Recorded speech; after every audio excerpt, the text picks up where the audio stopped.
आकिल ना हो गाफिल, तुझे दुनिया से जाना है कि एक दिन अपना मुंह खुदा को भी दिखाना है। এই তালুকদার বাড়ির মানুষেরা, মাদুর বাড়ির মানুষেরা মিলাইছেন। এবার আপনি আপনার পরিচয় জেনে নেন। আপনি সৃষ্টি হয়েছেন দুই জিনিসের মাধ্যমে, এক হইল মানুষ শরীর, আরেকটা হইল রূহ। শরীর আসছে নিচ থেকে, রূহ আসছে উপর থেকে। শরীর তৈরি হয়েছে মায়ের পেটের ভিতরে, আর রূহ তৈরি হয়েছে আসমানের পেটের ভিতরে। বলেন সুবহানাল্লাহ। মাধ্যমের মানুষেরা, কেউ যদি মায়ের পেটের ফ্যাক্টরিতে এই মানুষ তৈরি হওয়ার ওই জায়গার ভিতরে কেউ যদি এক চোখ নিয়ে দুনিয়াতে আসতে পারে নাই, পৃথিবীর কোন ডাক্তার আর ওই চোখ দিতে পারে না।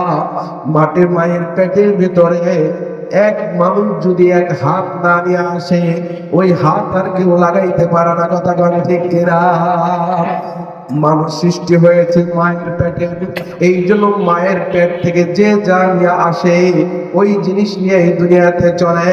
কেউ যদি দুইটা চোখ নিয়ে আসে তো আলহামদুলিল্লাহ, কেউ যদি এক হাত নিয়ে আসে দ্বিতীয় হাত আর পুরো পৃথিবীর ভিতরে পাওয়া যায় না। কেউ যদি জবান নিয়ে আসে তাহলে জবান কেউ বন্ধ করতে পারে না। কেউ যদি দৃষ্টি শক্তি নিয়ে না আসে, কেউ দৃষ্টি শক্তি দিতে পারে না। বলেন তো তাহলে বুঝলাম এই মানব দেহটা তৈরি হয়েছে মায়ের ফ্যাক্টরিতে, মায়ের পেটের ফ্যাক্টরিতে। রূহ হইল তৈরি হয়েছে আসমানের ফ্যাক্টরিতে। বলেন সুবহানাল্লাহ। ওই রূহ আসমানের পেটের ভিতরে তৈরি হয়েছে, ওই রূহের ভেতরে আপনার আনতে হবে নূর। যে নূর দিয়ে হাসরের ময়দানে আপনার যেতে হবে। হাসরের ময়দানে কাফের গুলা উঠবে, কাফের গুলা আলো তালাশ করবে। আলো, এ আমরা কোন দিকে যাব? এ তোমরা আল্লাহর নূর নিয়ে তোমরা সামনের দিকে যাও, আমাদের একটু নূর তোমরা দাও না। এবার ইমাম আলারা বলবে, এই নূর তো এখানে বিলীন হয় না, এখানে তো পাওয়া যায় না। নূর তো পাওয়া যায় পিছনে।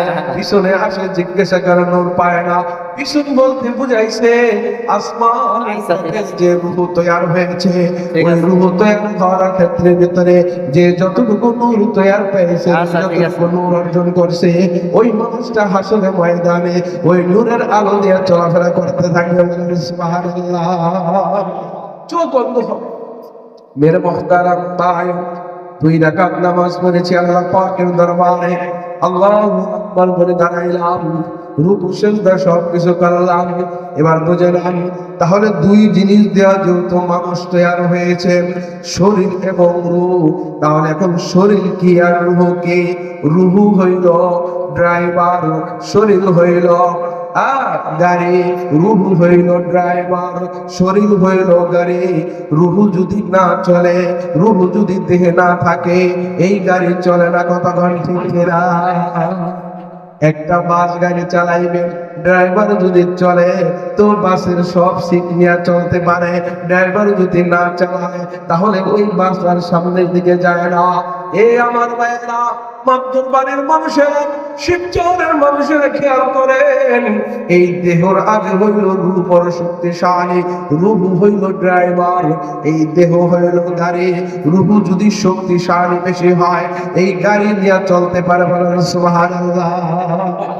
রূহ শক্তিশালী এমন চলটা চলতে পারে, তমাম দুনিয়া সৈর করতে পারে, 7 আসমান ভেদ করতে পারে, আর সে আজিম পর্যন্ত, এমনকি লামাকান পর্যন্ত রূহ ভ্রমণ করে আসতে পারে। বলেন সুবহানাল্লাহ। আর দেহ যদি সুস্থ থাকে, আপনি কমসে কম বাইতুল্লাহ যায় হাইটাও হজ করে আসতে পারবেন, পুরো দেশ বিশ্ব ভ্রমণ করতে পারবেন, এর উপরে আপনি যাইতে পারবেন না। কিন্তু রূহ যদি শক্তিশালী হয়, এই রূহের শক্তির মাধ্যমে আল্লাহ পাকের আরশ পর্যন্ত জমিনে বৈশা দেখা যায়। বলেন সুবহানাল্লাহ। বুঝানোর ক্ষেত্রে বলতে হয়,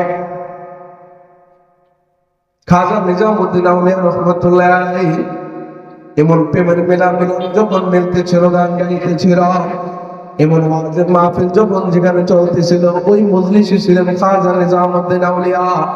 প্রেমের আগুন যখন দিলের ভিতরে জ্বলছে, খাজা নিজামুদ্দিন আউলিয়া লাফাইতে আরম্ভ করে দিয়েছে। এই জন্য বলে দোনো জানে ওই ইশারে हो चुके हम तुम्हारे तुम हमारे हो चुके। ওলি ওলিদেরকে চেনে। ওই মজলিসের ভেতরে আরেকজন ওলি ছিলেন হাকিম জিয়াউদ্দিন রহমাতুল্লাহ আলাইহি। তিনি নিজামুদ্দিন আউলিয়ার কাঁধে হাত রাখছেন আর বলছেন, বসে যাও নয়তো মানুষ গুমরাহ হয়ে যাবে।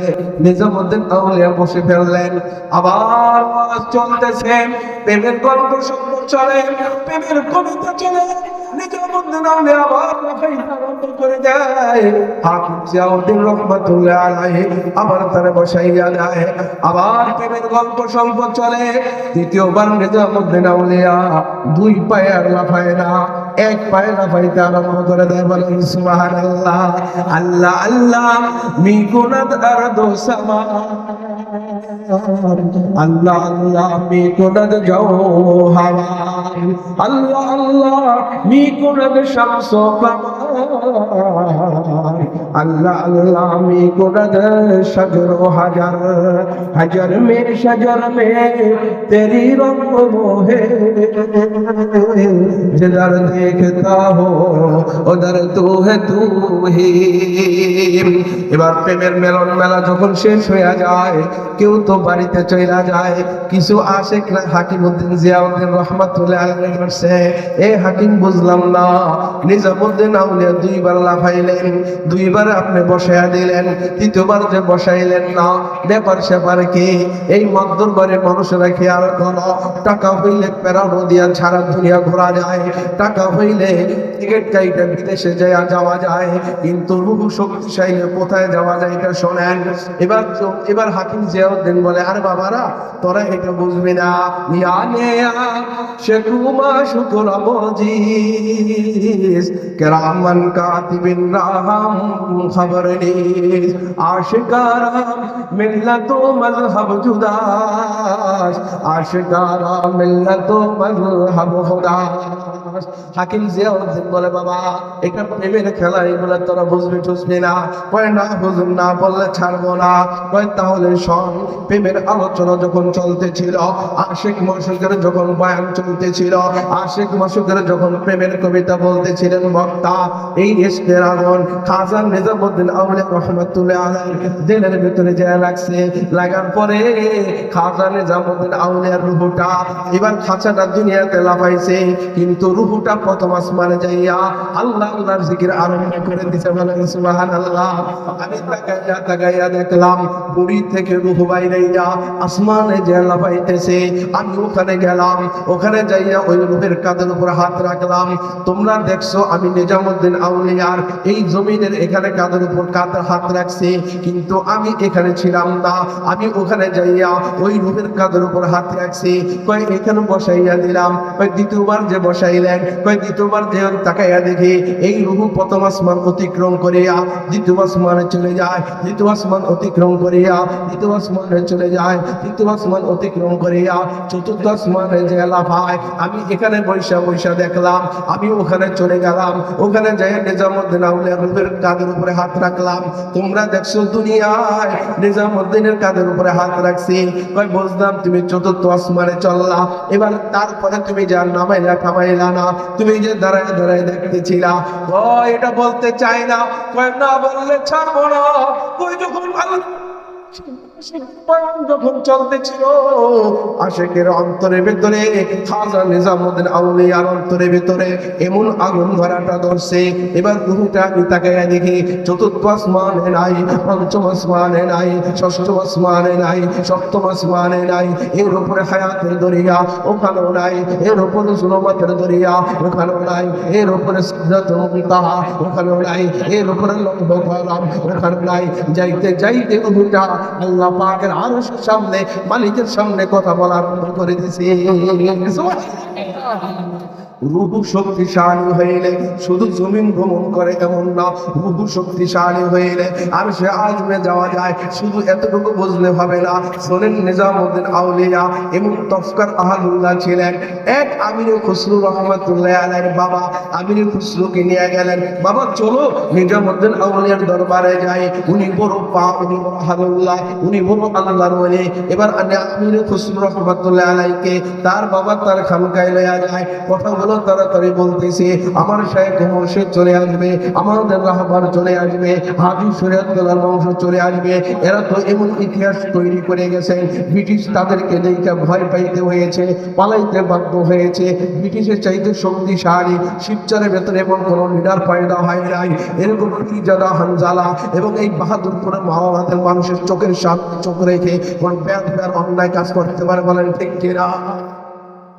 লাঠিয়াল বাহিনী এখনো শেষ হয় নাই, এখন বাঁশের জোরের ভিতরে সেই বাঁশ খাড়ায় রয়েছে।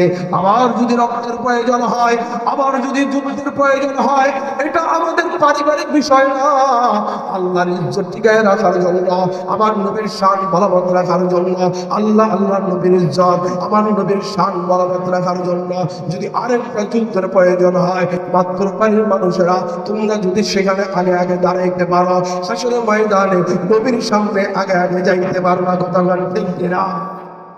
কথা না? আমার মায়ের ইজ্জতের চাইতে আমার নবীর শান কম না বেশি? জোরে কম না বেশি? আমার বাবার ইজ্জতের চাইতে আমার এই নবীর শান বেশি।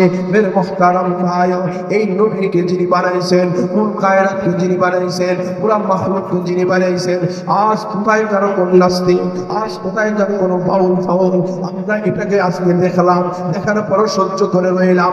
আমার আল্লাহর আগামাটা ভুইজা পায় না, পিছন কোনটা আগা কোনটা এটা ভুইজা পায় না। সূরা নাস আল্লাহ নাযিল করলেন, কুল আউযু বিরাব্বিন নাস মালিকিন নাস ইলাহিন নাস মিন শাররিল ওয়াসওয়াসিল খান্নাস। আজকে কোরআন কারীমের এই নাসকে, এই মানুষটাকে এবার নাসের সাথে তুলনা যেই কুখ্যাত চার সন্তান বলতে পারে, ওই চার সন্তানের ফাঁসি চাইয়া যদি এদের আন্দোলন করে দেয়, রাজপথে রক্ত দেওয়া লাগে, রাজপথে জীবন দেওয়া লাগে, কারণ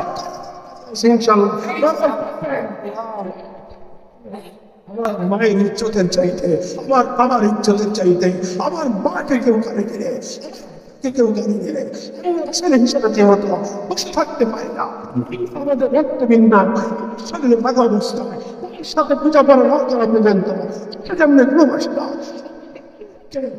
কি করে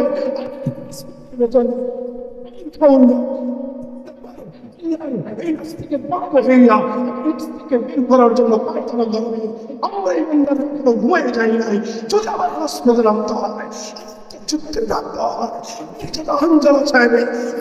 যদি বাংলাদেশ থেকে না যদি ময়দানে যেতে হয়,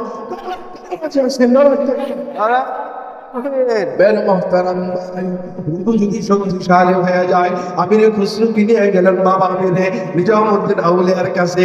এবার সবাই বাবা গেল খানকায়, ছেলে বাড়িতে বসে রয়েছেন। সুবহানাল্লাহ, আল্লাহর কাছ থেকে অনুমতি লইয়া নিজামউদ্দিন আউলিয়ার দিলে আল্লাহ ঢেলে দেয়। এই নিজামউদ্দিন সামনে একজন দাঁড়ায় রয়েছে তোর দরজার সামনে, অনুমতি দিলেন, ঢুকলেন। এবার তার সাথে তাল্লুক মাল্লা করলেন, এবার তার সাথে এবার সবক এবার রুহানি ভাবে বায়াত হইলেন, সবক মুরাকাবা করতে আরম্ভ করে দিলেন। এই আমার ভাইয়েরা, আমির খুসরু বাবা চলে যায়, আমির খুসরু রয়ে যায়। কিছুদিন মেহনত করার পরে, তাসাউফের লাইনে মেহনত করার পরে আমির খুসরু বলে, একদিন আমার শাইখ নিজামউদ্দিন আউলিয়ার কাছ থেকে অনুমতি নিলাম, অনুমতি নিয়ে মুরাকাবায় বসলাম।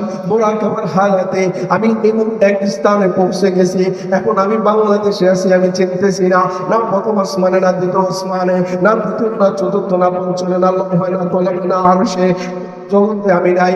তাকায় দেখি এমন জগতে আমি আছি, ওই জগতের নাম হলো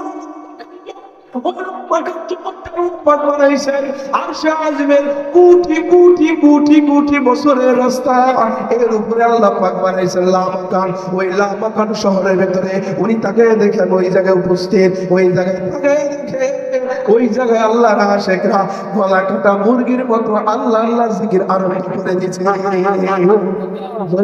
সুবহানাল্লাহ। কয় তাকাইলাম, দেখি আমি কাউকে চিনি নি। কয় ডান দিকে পা মার দিলাম, ডান দিকে একজন সুদর্শন পুরুষে আমার বাধা দিল। আমির খুশির সামনে আগানো যাবে না। কয় কেন যাবে না?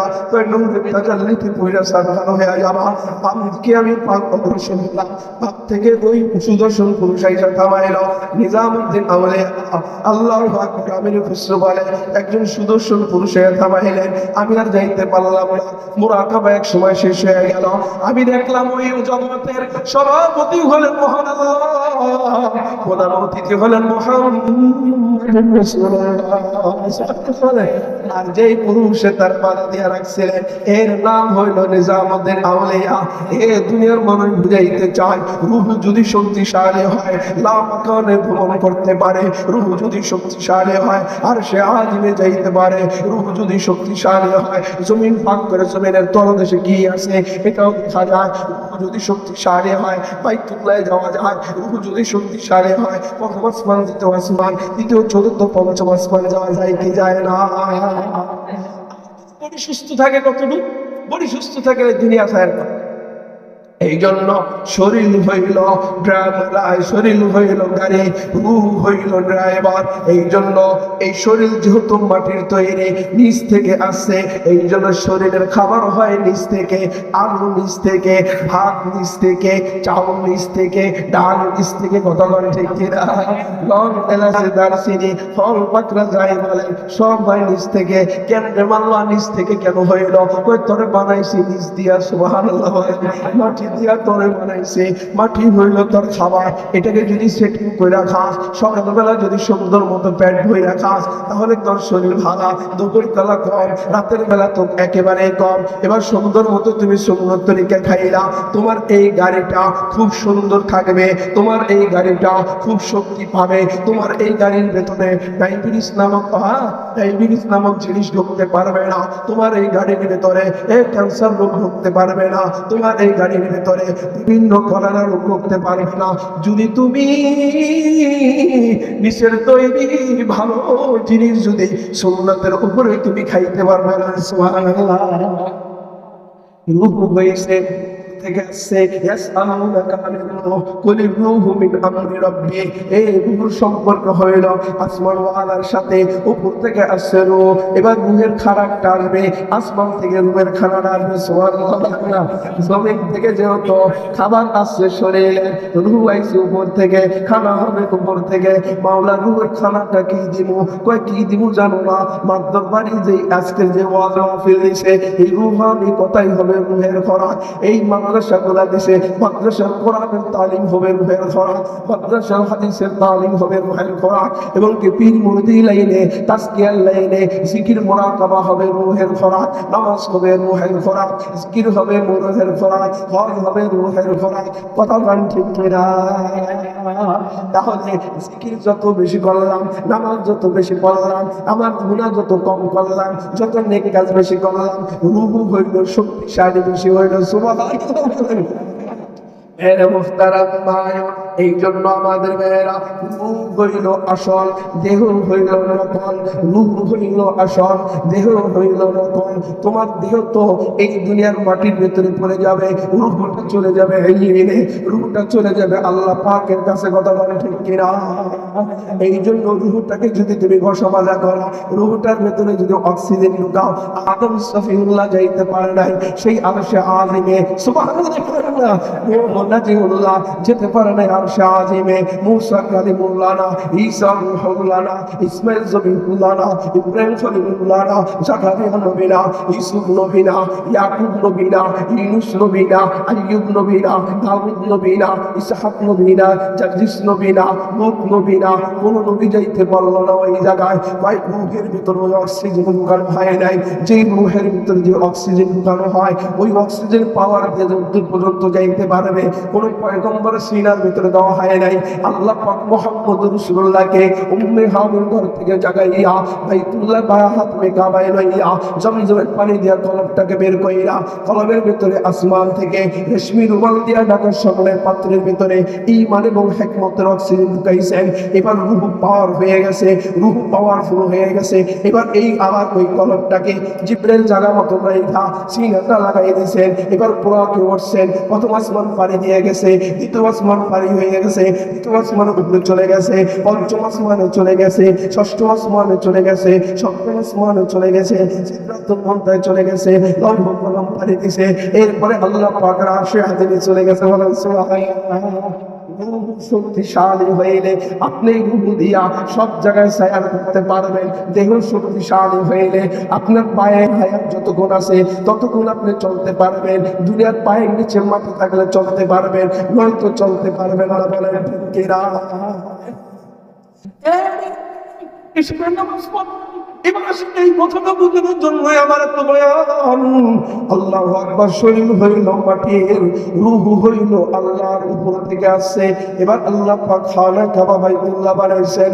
আল্লাহ পাক প্রথম বানাইছেন হইল কুন দিয়া, ইন্নামা আমরুহু ইযা আরাদা শাইআন আইয়াকুলা লাহু কুন ফায়াকুন। পৃথিবীর প্রথমে পানি ছিল, পানির উপরে আল্লাহ পাক এবার একটা ঢেউ আকার বানাই দিলেন।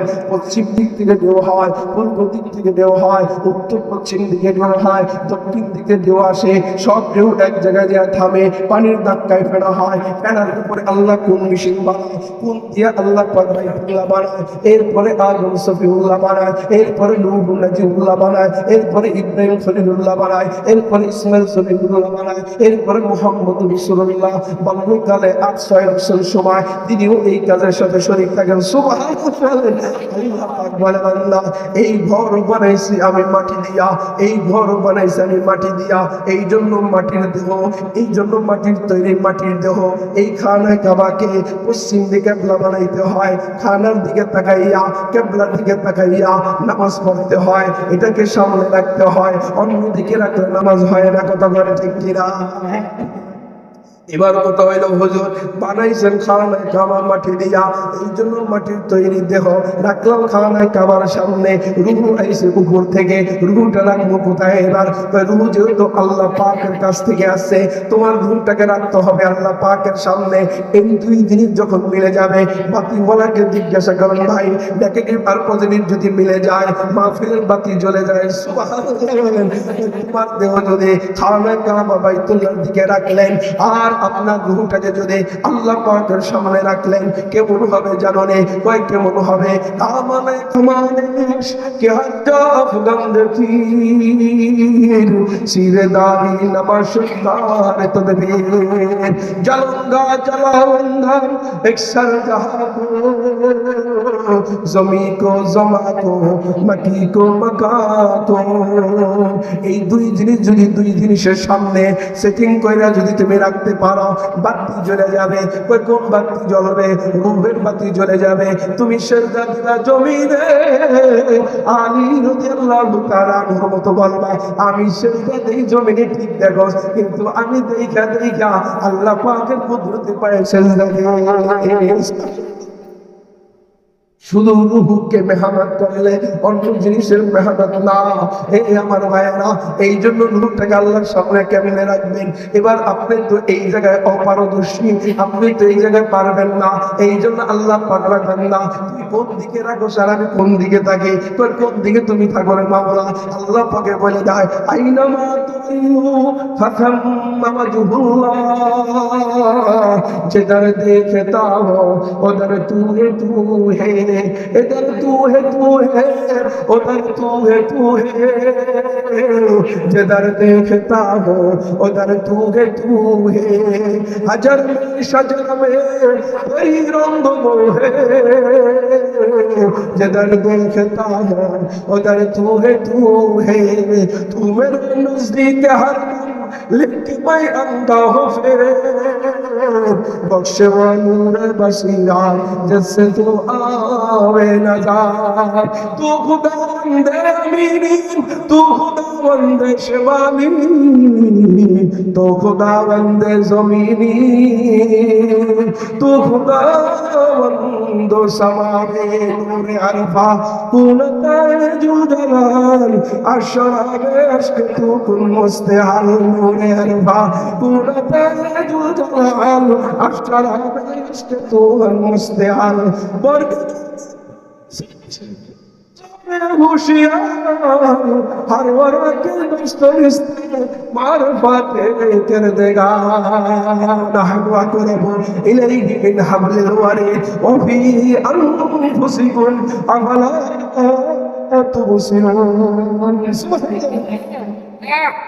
পাক বলে বান্দা তুই কোন দিকে রাখছ আমি কোন দিকে থাকি মাওলার বলে মাওলা তুমি থাকো কোন দিকে আইনামা তুয়াল্লু তুই যেই দিকে তাকাবি সেই দিকে আমি মাওলা হাজির আল্লাহ কয় বান্দা তুই আবার দূরে মনে করিস না কয় কেমন কাছে আল্লাহ ওয়ানাহু আকরাবু ইলাইহি মিন হাবলিল ওয়ারিদ তুই তোর যত নিকটে তোর কাছে যত তোর গলার সারা তোর যত নিকটে তার চেয়ে আমি বেশি নিকটে বলেন সুবহানাল্লাহ আল্লাহ পাক মুসাকে বলেন এই মুসা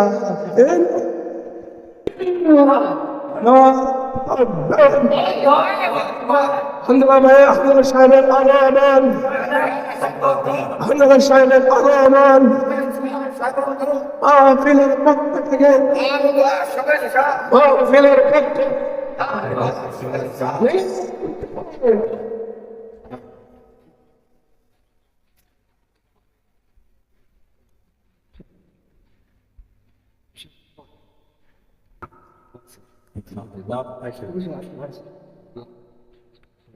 Acho que não podia.